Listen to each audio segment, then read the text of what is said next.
Board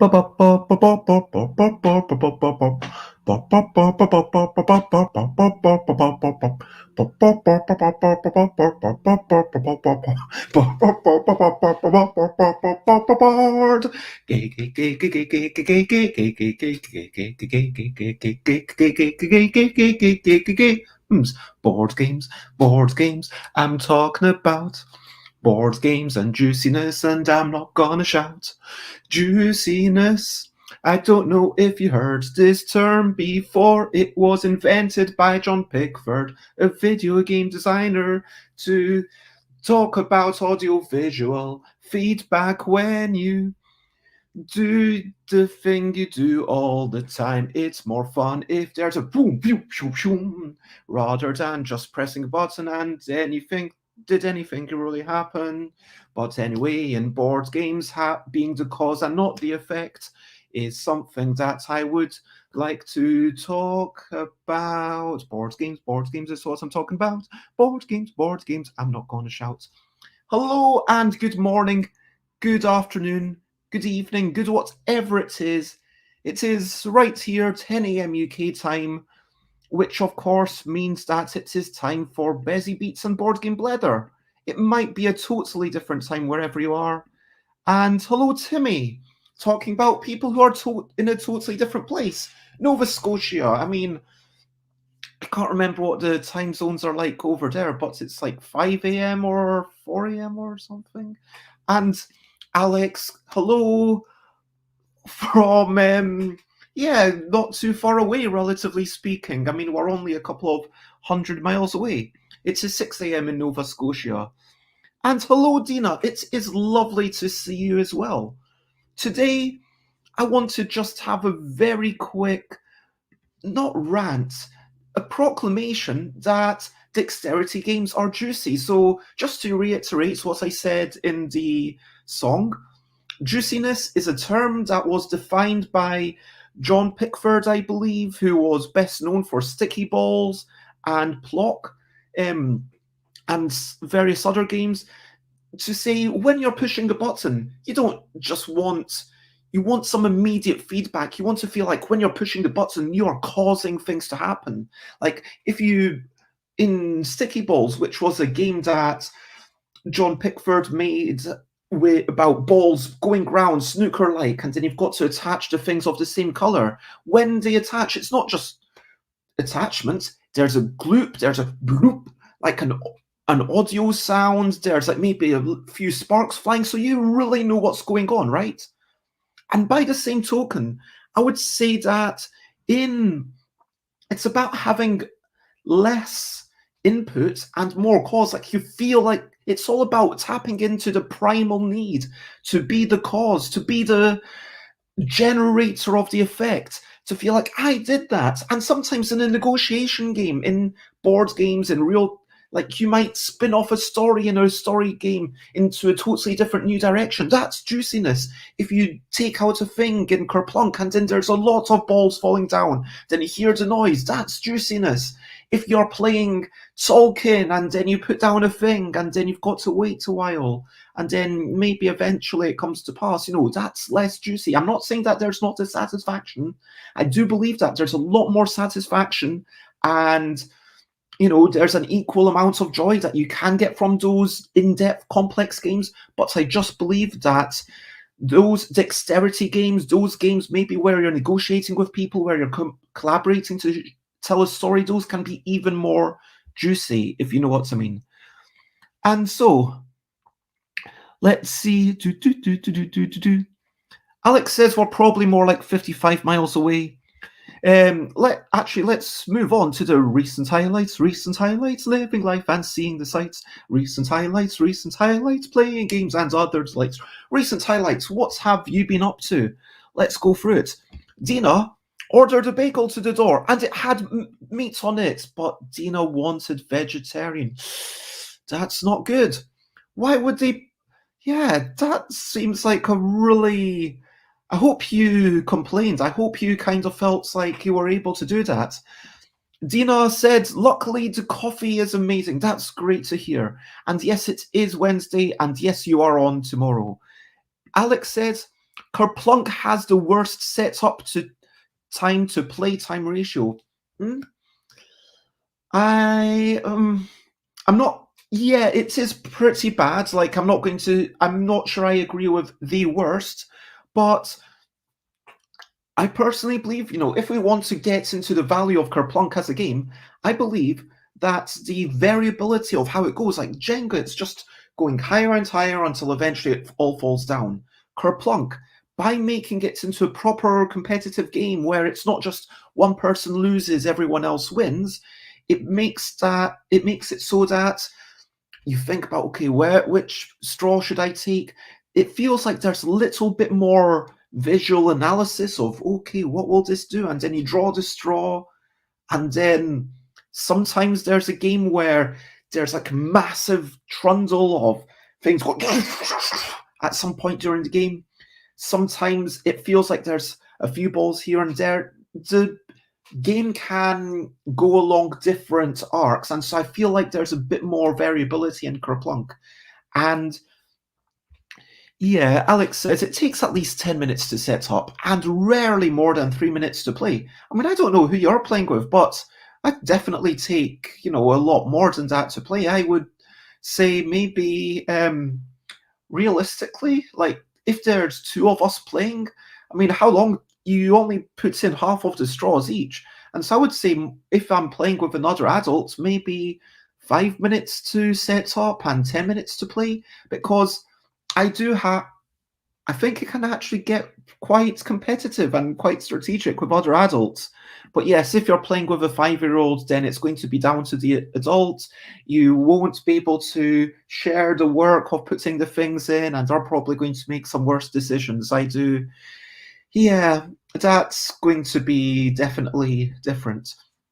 But I do think, genuinely, that Kerplunk is an underrated game. Anyway, what are some of your other recent highlights, achievements, whatever? Yesterday, I didn't do an awful lot. I did, did have a wee walk in the evening. I did do wee bits and pieces that I had to do, but honestly, I was just feeling quite unwell. And yeah, nothing much to write home about. But for the sake of mental health, I think it's always nice to kind of think of a few highlights. And highlights, walking up to the top of the hill, that was a nice thing. I did that in the evening. Having a phone chat with Mina, that was lovely, even though it had to be I'm not going to give the caveats. Just a phone chat with Mina, that was lovely.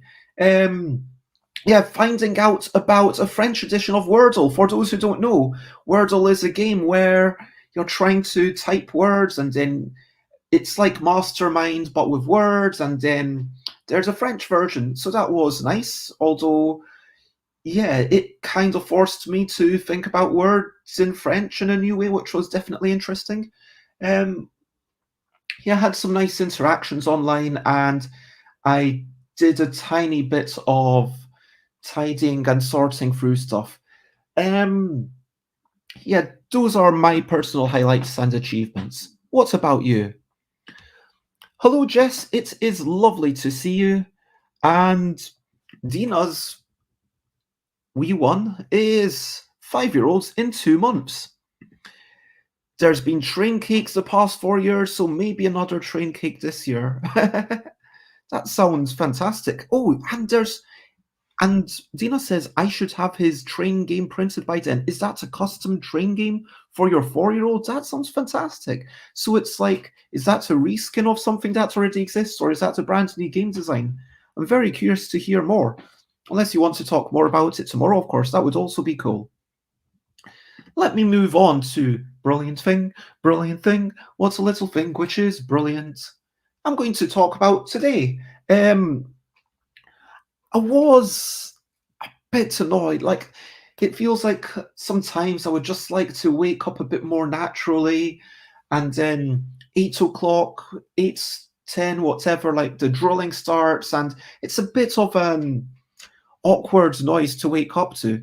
But because of that, what it meant is that I went outside at that time, and right now the sky's just pale white, maybe with a tinge of bluishness in there, but back then there was like orange and maybe a touch of purple and red. Because yes, the sunrise had been a while back, but 8:15 when I went out, just walking around a few blocks, it was, yeah, getting out there, feeling the cold, seeing the sun. That itself was a brilliant thing. Um, yeah. Dina says it's a prototype of a game that Dina and Erwin made together, so that sounds delightful. Jess did a lot of cleaning today and working and decluttering and worked out. Congratulations. And now Jess is going to run. Keep it up. That sounds amazing. And Jess is brilliant. I'm not going to disagree. Lovely chats in the things. Everyone's saying hello to each other. And Jess in Thailand also has drilling too, but they only start about 10 a.m. That sounds a bit nicer. Yep, what I would give for having lazier builders. Alex's recent highlights was walking in the sunshine. I mean, my recent highlights were walking when the sun's kind of illuminating the clouds, but yeah, it's been grey weather here. I don't know if I would call it grey. As I say, it's more like the palest white you can imagine. Some people would call this grey, but for me, grey's when it's kind of looking a bit stormy. And Jess, no, I'm not going to set traps to slow the builders down, as fun as that sounds. Anyway, on to my main topic. So let's talk about juiciness. If you have any comments, questions, feel free to like, follow, all that stuff. So, yeah, what is juiciness? And why am I saying that dexterity games are juicy? What's that all about?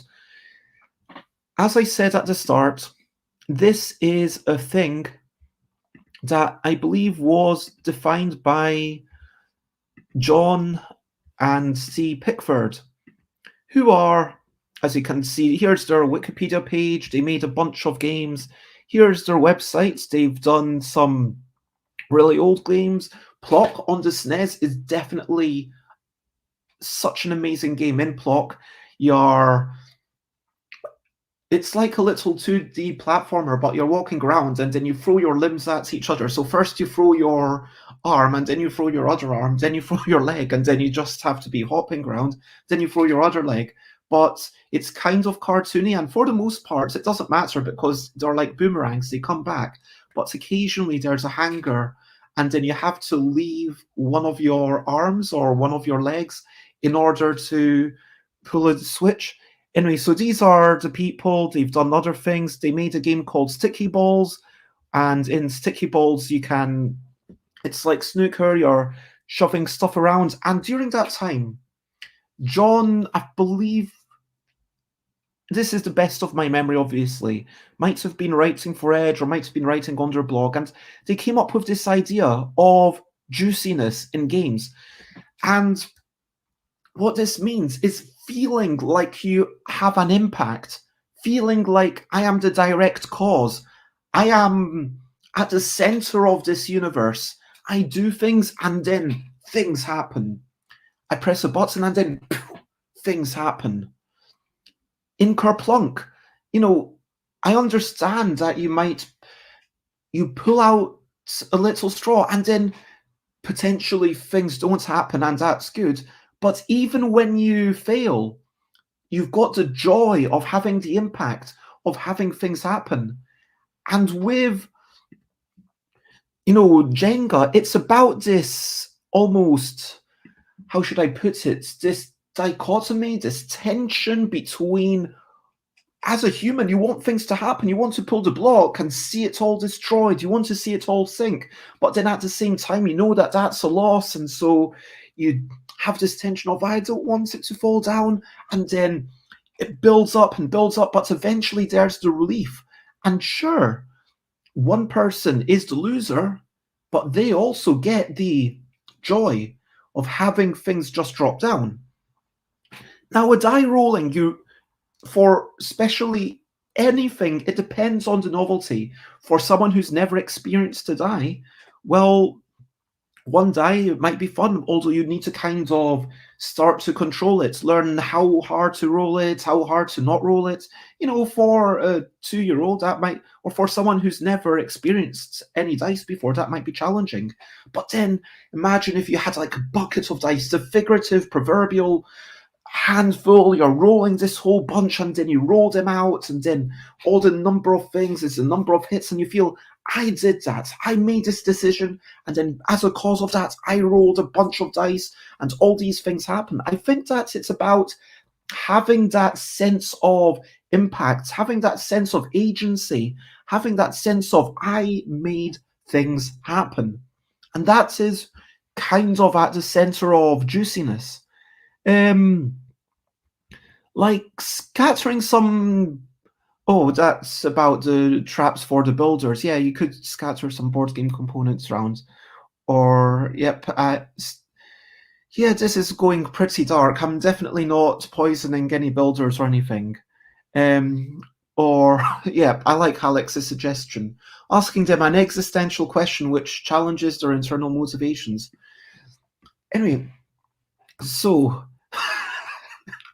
Oh my gosh.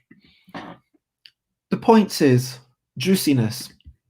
Now, I want to talk about Chris de Leon for a moment. Chris de Leon made a flash game literally every day. I believe it lasted 100 days. They started off making a game that was like a bat and ball game, where they said, look, all these new bat and ball games, they have issues, and here's why. All the old style stuff is actually better, with the noise that ticks up the score, and then you get this oral feedback. It shouldn't be based on how you're moving. It needs to be based on the position. It needs to be based on something that's easier for the.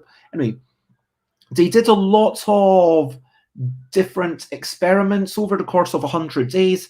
Some of them were more experimental. Some of them were games that they thought would be fun.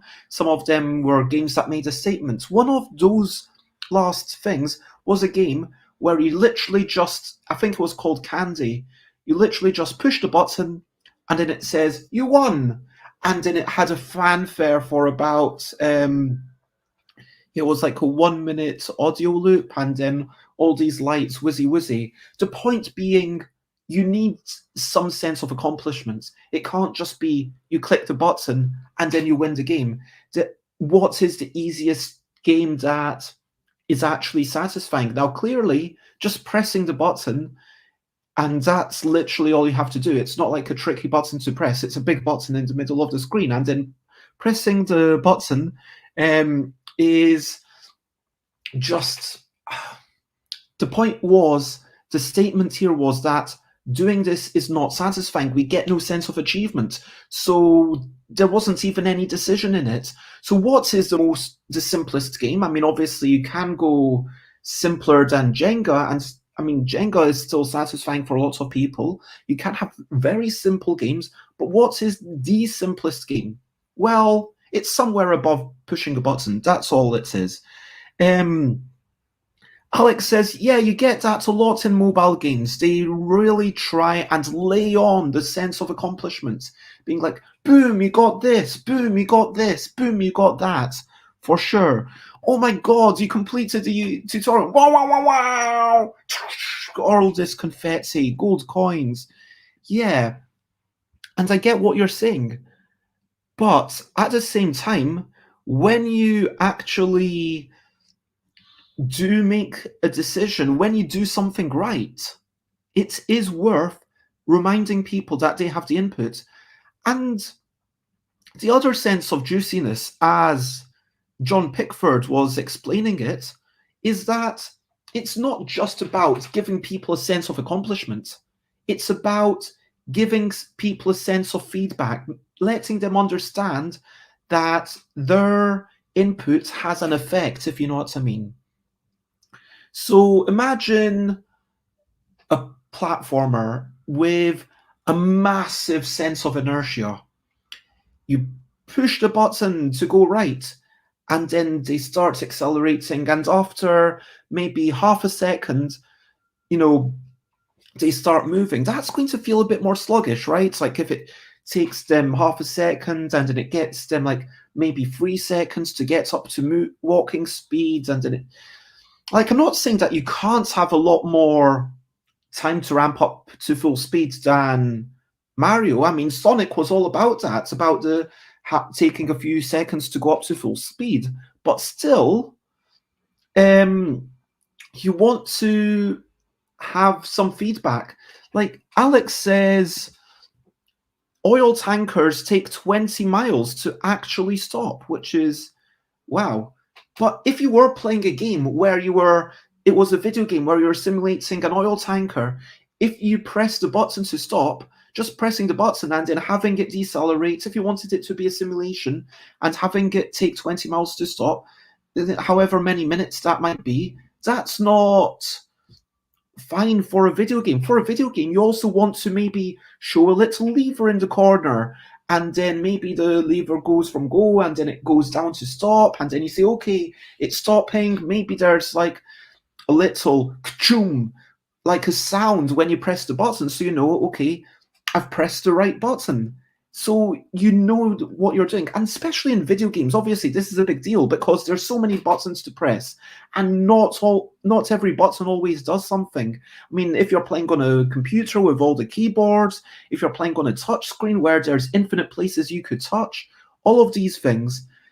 And yeah, Dina says, sorry, I'm not quite sure the point you're making. Dina talks about drowning in problems, which is entirely text-based. You have some choices during the game and milestones. And sure, yeah, having the milestones, that gives a sense of achievement, but that's not exactly what I'm talking about. I'm simply talking about feedback, about realizing, hey, I've done something. Now, with a dexterity game, imagine you are... Look, I'm not talking about Yogi so much because that is a dexterity game, but all the feedback is on your own body primarily. If there's any juiciness there, it's from the cards that you need to balance around, and then when you fail, they fall off, and that makes it easier to realize, yes, this person has failed or whatever. But when you're playing a flicking game or a knocking game or a game where things fall down or that feels like you don't quite know what's going on with the gravity. Having the of the ball against the wood, or again, you've got the audiovisual feedback. It's real time, and you see exactly what you've done. You see that you've been the cause of an effect. I wanted to talk about, marbles clicking together. And Alex says, yes, there is a fair amount of juiciness on my body. Oh. I'm just going to take a drink for a moment.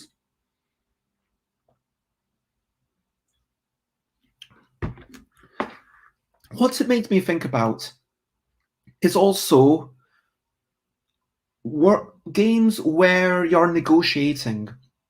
If I've got a game where I'm able to mess things up for everyone, be the harbinger of chaos, say, okay, I'm going to make this game end, and then I can see that, I'm gathering cards, and I can see visually my hand is growing. I can see that suddenly, yes, if there's a variable game ending and I can negotiate with someone, oh, would you do that with me? Like the AU game by Gavin Birnbaum that I played a while ago on Sunday, and then I was like, oh, I will sell you this for 5 if you sell me that for 5. And I was like, okay, I will do that. Boom, boom. And I felt like an impact. And then you take off your little boat. And once 2 people have taken off that little boat, that's the end. And you see it visually. This sort of visual impact, the ability to see things, hear things. I mean, obviously, I'm assuming that everyone has full vision and auditory stuff going on, but the ability to sense what's going on around you and then sense that, okay, this other person did a thing, so it impacts me. Okay, that's low agency. But then when you take off the thing and then suddenly you're like, okay, you have to stop, and then you hear everyone else at the table stop because you triggered the ending. That is massive agency. That is juiciness, because you hear everything, all the chatter suddenly stops. And yeah, that's basically all I'm trying to say. That how can we bring more of that visual impact, more of that auditory impact into strategic games, into games where you're making decisions? And I would also say that, sometimes having this kind of high juiciness but then low decision making can actually be really nice for a game which you just want to play when you're a bit tired. Like, yeah, sometimes a short game where I'm rolling some dice and my decision to stop or not is it.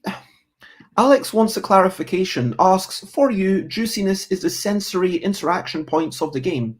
That's a big part of it. Yeah, I think that is it. It does come down to it. I was going to say it doesn't need to be sensory, but ultimately, like, everything is something that you sense. Greater sensory impact, and it has to be the immediacy. It's firstly to do with the immediacy of it, and secondly, how much sensory impact you have. Yes, that's a fair way of putting it. So then, like, when we look back at Solkin, a game that I mentioned at the start, which is a highly complex strategic game, but you place things on these little cogs, and then the cogs turn, and then everything else happens.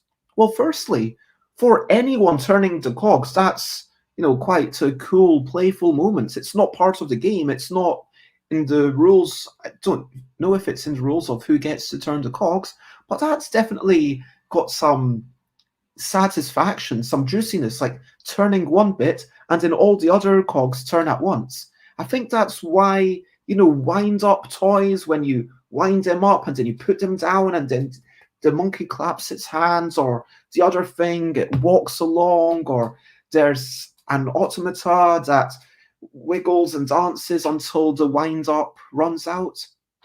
Because these are satisfying, because you do a little thing and then. But with other people, if let's talk about a negotiation game, and in that you can definitely have some juiciness, and it's offset by the fact that in a dexterity game, it's all about you for that one turn. Generally, you take one out, and then maybe it wobbles, maybe it moves slightly, but then you're okay. Or maybe a few marbles pop down, whatever. And Alex mentions a train game where you have to balance passengers on trains and pass them around the table to the next station, also known as the player. I just heard about that, actually, a couple of weeks ago from QWERTY Martin. I don't know much about that game, but I definitely need to. I had the page open on one of these windows to read more about it and watch a review, because I do really like that sort of thing. And for sure, the potential of something falling off, or the potential for it to stay there, is really powerful. And seeing things wobble, seeing things stay put, seeing things. Yeah, I will. Dina asks, what's the name of the game? I've got too many tabs open to be able to find it, but I will do. Yep, I don't know. It's open in one of my tabs, but I will see if I can find it for tomorrow, and I will let you know. But anyway, yeah. Negotiation. Everyone's doing something at once. In set, it's up to the individual to claim the spotlight, not set, pit.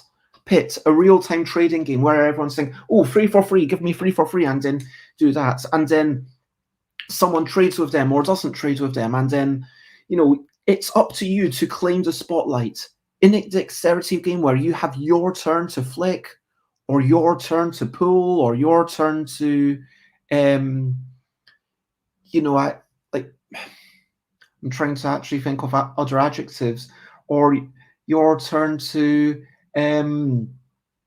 press the button and see what happens. Then the game offers you the spotlight with negotiation, with story input. For those who need the spotlight, for those who want the juiciness, it can be there. But again, it takes a little bit more time. I don't really have anything more to say, and I feel like I'm really repeating myself at this point. If anyone has any inputs or thoughts on this, then please feel free to chime in. Otherwise, I hope that this has given you some sort of food for thought. Basically, what I'm thinking is, can we bring more audiovisual input, some kind of sensory explosions into, strategic games? And to some extent, we can.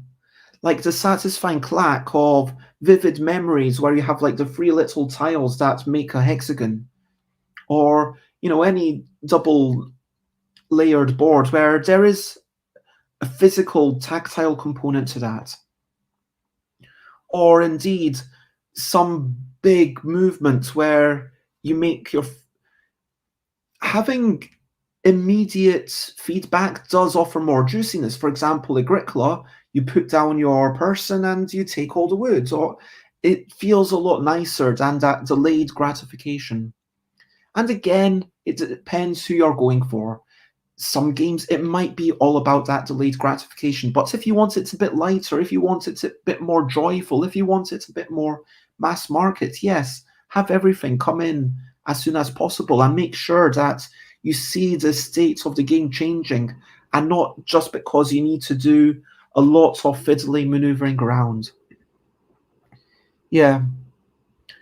So, like, escape rooms, like, Dina, I assume you mean the physical escape rooms rather than exits like the cards or unlock. You mean actual escape rooms. Dina says they tend to lean a lot on sensory input, and so they would be highly juicy. And I would, yeah, sure. I would say that they can be. I wouldn't say that they're necessarily more juicier than a game of Kerplunk, but yeah, I would say that for sure. Like the couple that I've played, there's quite often, you press something and then suddenly a thing happens, and that's really cool. Those moments, it's incredibly satisfying. So yes, you put in a thing and then suddenly there's a switch. And in one of the games that we played, once we got all the pieces down, there was a marble, chew, chew, chew, chew, and then the marble ran a lot. And it was clearly because we'd started doing something. Conversely, there was another puzzle where smoke started filling the room. And it took like a few seconds before the smoke started filling the room. And that's kind of a problem with smoke machines. It's going to take time for the smoke to come in, but it has to be quick enough that you realize, yes, this was done because of that thing I did, not something else that I did in the interim. For anyone who's listening after the fact or not on Twitch, the game that we were talking about is called Rail Pass, where you've got rails and then you're passing them around. Dina asks, is that part of why Carcassonne is so enjoyable, seeing the board change as you go? Sure. But again, you do see that visual feedback. You definitely see that everything laid out, and seeing everything laid out is for sure more satisfying than just seeing, a pile of cards that is marginally getting higher because, the thickness of a card is less than a millimeter. And so if you were just accumulating money or building sets in a hand of cards, that might not be as visually gratifying as seeing something laid out. I mean, when I think about Steam, when I think about 18xx, sure, there is a dominant strategy in 18xx of buying a company and then taking control of it and then driving it into the ground in certain parts of the game. But if you play let's talk about Steam mainly. Like, if you play I'm going to connect these routes, I'm going to build up a nice route, then you get the satisfaction of, oh, this map is growing, there's more things being visually connected, and there's definitely a visual satisfaction. And I think that Carcassonne, more than any other game I know, with the possible exception of one of the not Splendor, the one that's a bit like it. It's got sort of hexagons, you're putting down things, Century Spice Road, the sales. Anyway, one of these kinds of things where you're laying out tiles and you're really seeing something build up, like in Pelago, where you're seeing a little map build up and you're building up these shapes, that can be super enjoyable. And yeah, obviously you can bring analogs to it compared to video games. But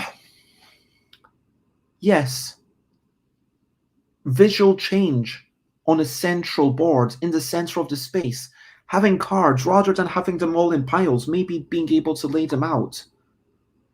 There's definitely more stuff that can be done here. And yeah, I'll leave you with that. So for now, still feel free to, comment, ask questions, thumb like, whatever. But I'm going to ask over to you. What are you up to? You can share, but only if you want to. Is there anything that you want to share? Anything that you think, anything that you would like to drink?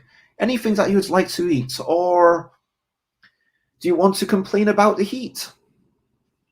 Well, Jess says, I already had 3.8 litres of water, still thirsty. Had the AC on all day, off all day. Gonna shower and put on mozzie spray. Well, I hope you have a wonderful run. And yeah, I personally, I'm going to be taking most of the day off. I'm going to spend maybe an hour catching up with Twitter, doing a bit of illustration today, catching up with any giftable things, and if anyone would like to suggest a character for any of the every Saturday, at least until the end of February, there will be a new giftable where I've drawn a little character and it says, hey, here's Igor, the hunchback unicorn. What would you give Igor? And if you want to suggest a character for me to draw, then suggest them and I will give you a shout out. And I will draw that character. Unless I get too many, then I will only draw some of them. But yep, I'm going to do that. I'm going to spend quite a chunk of today hanging out with other people, which is super exciting. I always love hanging out with other people.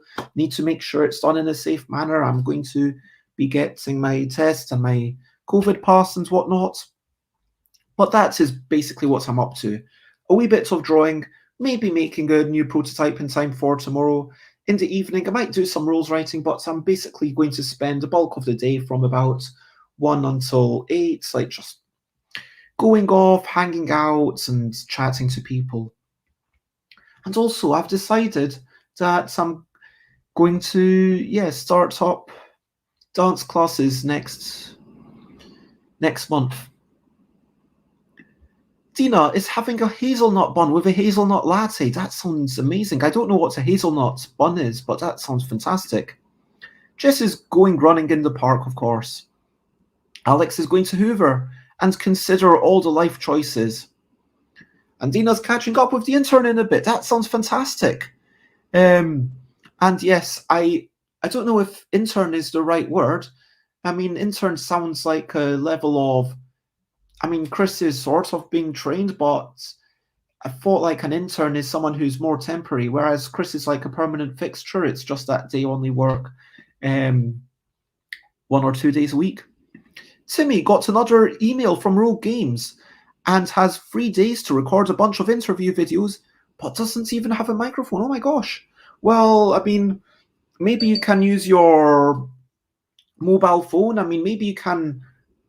A lot of mobile phones have like a voice audio app, and then you can record it on your mobile phone and then transport it to your thing. Maybe that would work. Yeah, Jess, sorry about the geographical differences. Dina's is straight out of school, hence an intern. And this Rogue Game sent to me a whole bunch of visual guidelines and release forms to sign. That sounds super exciting. I wish you all the best with that, and I hope that you manage to do a great job and smash it out of the park, figuratively speaking. Baseball metaphor. Now, yeah, let me recap and wrap up before I finish up. So, what have we talked about today? I talked about juiciness. I talked about how, yes, if you just click a button to play the game and then suddenly there's a minute of fanfare, well, that feels a bit too much, right? It feels a bit out of proportion. But then there's this aspect that John Pickford made up with. It's all about how much sensory feedback do you get, how much. It's almost like an inherent acknowledgement, not necessarily a human acknowledgement, but of being the cause rather than just a bystander, rather than the person who is affected. You are the cause, and having that satisfaction, doing something and having immediate feedback. In the video game context, which it was originally used, it was maybe flicking that ball, and then when the two balls of the same color connect, you don't just get them connecting, you also get like a bit of a spark and a noise that goes blue. So you kind of know that they connected, whether you're listening or whether you notice the little farts, flashy sparks. It's you get that feedback, you understand what's going on. And in board games, the same kind of happens in a slow context like Carcassonne, or in an immediate context like, hey, I'm going to trade this, and then the person says yes, and then you trade it. That is so energizing. Or when you put down a card or you roll the die, you decide to attack the person, you roll the dice, and then as a result, some of their things come off the board, feeling like you are the cause. And how can we get more of that into games? And also the fact that games don't have to be always about thinking sometimes, especially if you're a bit tired, you want. And like someone mentioned online games, and even in Board Game Arena, you do have a little change of color, a little change of a message up there, the little message over here where it says, or over here where it says this is what's been happening, or indeed the little noise if you've got noise effects on, and sometimes there's a bloop, and sometimes I can't remember what game it is, but there's one game that just has amazing noises, and then like you do the river thing and it goes and it just has a few different noises because why not? And that's fantastic. Anyway, of course, I am Stuff by Bez everywhere, stuffbybez.com, stuffbybez.bigcartel.com. Do check out and buy my stuff. If it's twitter.com/stuffbybez, instagram.com/stuffbybez, twitch.tv/stuffbybez, where I stream every day at 10 a.m. UK time, YouTube for the old episodes, and stuffbybez.com/discord if you want to be redirected. Tomorrow I am having Dina on. We're going to talk about our plans for next year.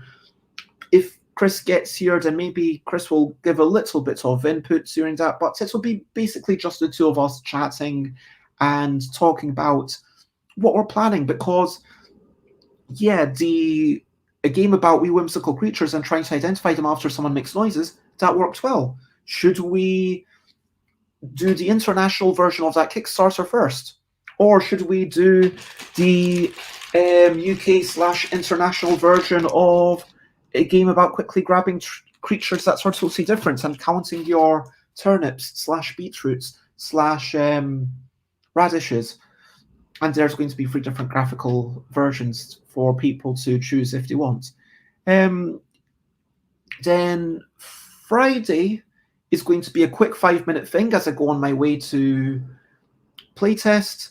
Saturday and Sunday, yep, most of the days I've not decided yet. If you want to suggest a topic or if you want to be on, then let me know. And Tuesday, Wednesday, Thursday, I'm probably going to talk about London Toy Fair because I'm going. I might even get there in time to do a bit of streaming from inside the hall. And yeah, maybe show you a little bit of what it's like from the mobile phone. But for now, yes, if that sounds interesting, do share, spread the word, of course. And thank you very much, everyone, for being here. It has been such a delight. So, let me catch up. Yes, it is Dina who is coming on, and so many things are going to come. And Essen, I believe that it should happen. I mean, Essen happened like last year in 2021. There's no reason for it not to happen again. I mean, I don't know about Cannes, but yep, I'm going to see. But Jess, congratulations on your Beetroots movie. Enjoying your booster. And yeah, all sorts of chats about movies. And Jess says, I might need to watch you on Friday, Saturday, and Sunday. Oh, why those days? But thank you for coming over. And they just cancelled a huge flower convention that was 2 months before Essen. But anyway, once more, I want to say thank you as always for everyone.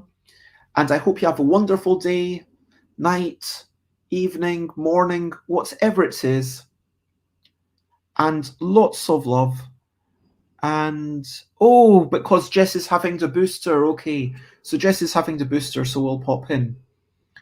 And as I say, Friday will be super short. Friday will be from on the road where I'm streaming from my mobile phone. And yeah, but Saturday and Sunday, if you want to suggest a topic, then go ahead. Lots of love to everyone. And thank you, Jess, Alex, Dina, Timmy, everyone who's been parts of the chat today. So many wonderful people.